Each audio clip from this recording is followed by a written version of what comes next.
അത്ഭുതങ്ങൾ തീർന്നിട്ടില്ല, അടയാളങ്ങൾ തീർന്നിട്ടില്ല കാലത്തിൽ ഈ ലോകത്തിൽ.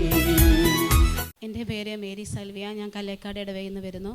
ഇന്ന് എനിക്ക് വരുന്ന സമയത്ത് നല്ല വേദന, കാലിൻ്റെ മേലേക്കായിട്ട് നല്ല വേദന ഉണ്ടായിരുന്നു. അതുപോലെ ഞാൻ വന്നു കഴിഞ്ഞാൽ ചവിട്ടി എടുക്കുമായിരുന്നു. ഇന്ന് പിന്നെ ഞാൻ കുർബാന തുടങ്ങിയപ്പോൾ എടുക്കാൻ പോകാൻ മടിക്കുകയും ചെയ്തു. തണുപ്പിൽ നിന്ന് എനിക്ക് നല്ല വേദനയുണ്ടാകും, കാലിന് അടിയിലൊക്കെ നല്ല അസ്വസ്ഥത ഉണ്ടാകുന്നതാണ്. പക്ഷെ അച്ഛൻ വിളിച്ച് പറഞ്ഞ ശേഷം എനിക്ക് ആ വേദനയിൽ നിന്ന് പൂർണ്ണമായി സൗഖ്യം കിട്ടി. അത് കഴിഞ്ഞ് ഞാൻ 2 സാക്ഷ്യം ഞാൻ പറയാൻ എഴുതി കൊണ്ടുവരണം എന്ന് വിചാരിച്ചു പോകും. എല്ലാ ദിവസവും തിരക്കിൽ അങ്ങനെ എഴുതി വരാതിരിക്കും. അപ്പോൾ ഇന്ന് എന്തായാലും പറയണമെന്ന് ആഗ്രഹിച്ചു പോകുന്നു. പക്ഷേ ഇന്നലെ എനിക്ക് എഴുതാൻ പറ്റിയില്ല. ജൂലൈ മാസം എൻ്റെ അമ്മയ്ക്ക് വേണ്ടിയിട്ടാണ് ഞാൻ സാക്ഷ്യം പറയുന്നത്. ജൂലൈ മാസം ഫസ്റ്റ് വീക്കിൽ അമ്മയ്ക്ക് പനി വന്നു. ഒരാഴ്ച മരുന്ന് കഴിച്ചു, അത് ഭേദം ഉണ്ടായിരുന്നില്ല. അത് കഴിഞ്ഞ് ഞാൻ അവിടെ ഒരാഴ്ച പോയി അമ്മയെ നോക്കാനിരുന്നു. അമ്മയ്ക്ക് ഇടയ്ക്ക് ഗ്യാസിൻ്റെ പ്രശ്നമൊക്കെ ഉള്ള ആയുർവേദ മരുന്നാണ് ചെയ്തിരുന്നത്. പക്ഷെ പനി വന്നപ്പോൾ ഇംഗ്ലീഷ് മരുന്ന് കഴിക്കാൻ തുടങ്ങി. അതിൽ തുടർന്ന് പനിയും പോകുന്നില്ല, അപ്പം ഛർദ്ദിക്കാനൊക്കെ തുടങ്ങി. ഞാൻ പോയി അമ്മയെ ഒരാഴ്ച നോക്കി. എന്നിട്ടും അമ്മയ്ക്ക് ഭേദമില്ല. ആ സമയത്ത് ഞാൻ അമ്മയെ ഡോക്ടറെ അടുത്ത് കൊണ്ടുപോയ ശേഷം ഇഞ്ചക്ഷൻ, വയറുവേദന ഗ്യാസിൻ്റെ പ്രശ്നമാണെന്ന് പറഞ്ഞ് അവർ ഇഞ്ചക്ഷൻ എടുത്തു. അത് അമ്മയ്ക്ക് ഇഞ്ചക്ഷൻ എടുത്തത് ഭയങ്കര ബുദ്ധിമുട്ടായി. പിന്നെ യൂറിൻ ഇൻഫെക്ഷനാണ് പറഞ്ഞു. പനി മാറുന്നേ ഇല്ല, അപ്പോൾ പഴുപ്പുണ്ട്, അങ്ങനെ എല്ലാം പറഞ്ഞ് ഇഞ്ചക്ഷൻ എടുത്ത് വീട്ടിൽ വരണോ. അമ്മയ്ക്ക് ആകെ ശ്വാസം മുട്ടലും ബുദ്ധിമുട്ടും ഒക്കെ ആയിരുന്നു. പിന്നെ അമ്മ എന്ത് ചെയ്യുന്നുള്ള അവസ്ഥയിലെത്തി. അനിയൻ അഡ്മിറ്റ് ചെയ്യണം പറഞ്ഞു. അച്ഛനാണെങ്കിൽ വാർത്തയ്ക്ക് എത്തി, അച്ഛനെയും നോക്കാൻ ആളില്ല. ഞാൻ അച്ഛൻ്റെ അടുത്തിരിക്കണം, അവൻ തന്നെ കൊണ്ടും പോകുന്ന അവസ്ഥയായി. പിന്നെ അങ്ങനെ നാത്തൂനെയും വിളിച്ച് ഞാൻ ഹോസ്പിറ്റലിൽ പോയി അഡ്മിറ്റ് ചെയ്തു. ഒരു ഓക്സിജൻ്റെ കുറവുകൊണ്ട് ഓക്സിജൻ ICUയിലൊക്കെ കടത്തി. ഒരു ദിവസം കടന്നു. അവർ പറഞ്ഞു ടെസ്റ്റിനൊക്കെ അയക്കട്ടെ, നിപ്പ പനിയാണോ ഡെങ്കി പനിയാണോ അങ്ങനെയുള്ള പനികളൊക്കെ ടെസ്റ്റ് ചെയ്തു. പക്ഷെ നിപ്പ മാത്രം അവിടെ ടെസ്റ്റ് ചെയ്യാൻ പറ്റിയില്ല. അവരിതൊക്കെ ചെയ്ത് 70,000 രൂപ ഇന്ന് കടന്നു. പിറ്റേ ദിവസം വൈകുന്നേരം വരെ അവർ റിസൾട്ടേ തരുന്നില്ല.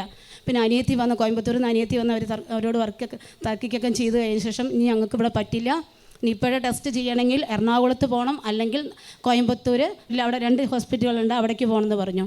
അങ്ങനെ ഇവിടുന്ന് പോകണമെങ്കിൽ ഓക്സിജൻ വെച്ചിട്ട് വേണം ആംബുലൻസിൽ പോകാൻ. ആംബുലൻസ് എടുത്ത് അതും കിട്ടാനുള്ള ബുദ്ധിമുട്ടുണ്ടായിരുന്നു. അതും കിട്ടിക്കഴിഞ്ഞ് കോയമ്പത്തൂർ പോകാൻ വാളയാർ എത്തണോ, ആംബുലൻസ് ഇടയിൽ വെച്ച് ബ്ലോക്കായി.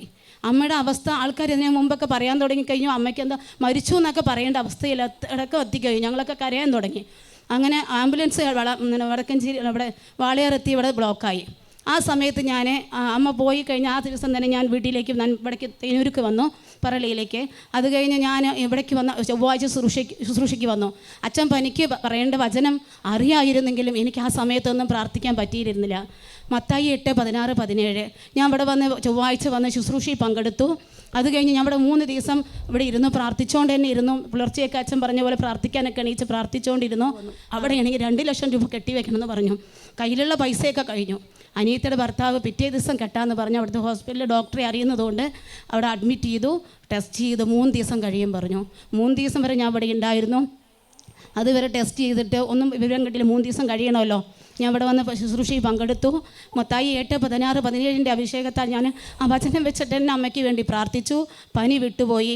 പക്ഷേ ചേച്ചി ഡോക്ടറെ കാണുമ്പോൾ ഡോക്ടർ പറഞ്ഞു എന്താ എൻ്റെ അമ്മയ്ക്ക് പറ്റിയെന്ന് ചോദിച്ചപ്പോൾ അവർ പറഞ്ഞു നിപ്പ പനിയില്ല, ഒരു പനിയില്ല, ദൈവമാണ് നിങ്ങളുടെ അമ്മയ്ക്ക് രക്ഷ കൊടുത്തു, അല്ലെങ്കിൽ അമ്മ മരിച്ചു പോകേണ്ട അവസ്ഥയാണെന്ന് പറഞ്ഞു. അമ്മ അങ്ങനെ ഈ വചനത്തിൻ്റെ ശക്തിയാൽ ഞാൻ പറയുമ്പോൾ സിമ്പിളായിരിക്കും, ഈ അവസ്ഥയൊക്കെ ഞങ്ങൾ കടന്നുപോയത് 1 മാസം വളരെയധികം കഷ്ടപ്പാടിലൂടെയാണ് കടന്നുപോയത്. കിട്ടും അമ്മ മരിച്ചു പോകുമെന്നുള്ള അവസ്ഥയിലൊക്കെ എത്തി ഞങ്ങൾ എല്ലാവരും അങ്ങനെ പറഞ്ഞത്. പക്ഷെ ദൈവം അമ്മയെ തിരിച്ചു കൊണ്ടുവന്നു.